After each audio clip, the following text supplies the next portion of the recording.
বাংলাদেশের ঐতিহ্য মেলা এখনও মাঝে মাঝে বিভিন্ন জায়গায় দেখা যায়।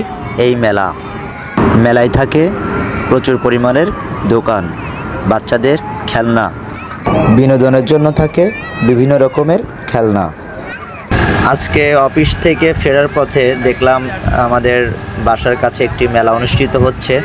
তো অনেক দিন পর মনে হলো এই ধরনের একটি মেলা দেখতে পাচ্ছি ঢাকা শহরে, সচরাচর দেখা যায় না। সবসময়ের জন্য চাকরি নিয়ে, কাজ নিয়ে ব্যস্ততার ভিতর সময় কাটাতে হয়। তো আজকে সকাল সকাল অফিস ছুটি হয়ে গেল, তাই মেলার ঘোরাটা আর মিস করলাম না, সরাসরি চলে এলাম মেলা দেখতে। আপনারা দেখতে পাচ্ছেন যে কত খেলনা এখানে আছে ছোট বাচ্চাদের জন্য।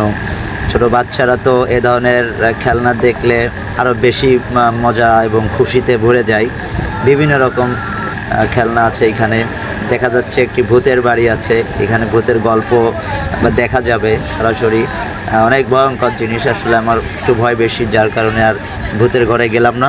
এখানে মিষ্টির দোকান আছে, আমার সঙ্গে আমার বন্ধুকে বললাম একটু মিষ্টি খাওয়ার জন্য, কিন্তু সে খাইতেই চাইলো না। আসলে আজকে মনে হচ্ছে ছোটোবেলার কথা, আমরা অনেক সময় বন্ধুবান্ধব মিলে এই ধরনের মেলায় যেতাম এবং অনেক মজা করতাম। তার ফিলটা আজকে হয়তো একটু মনে করিয়ে দিচ্ছে আমাকে।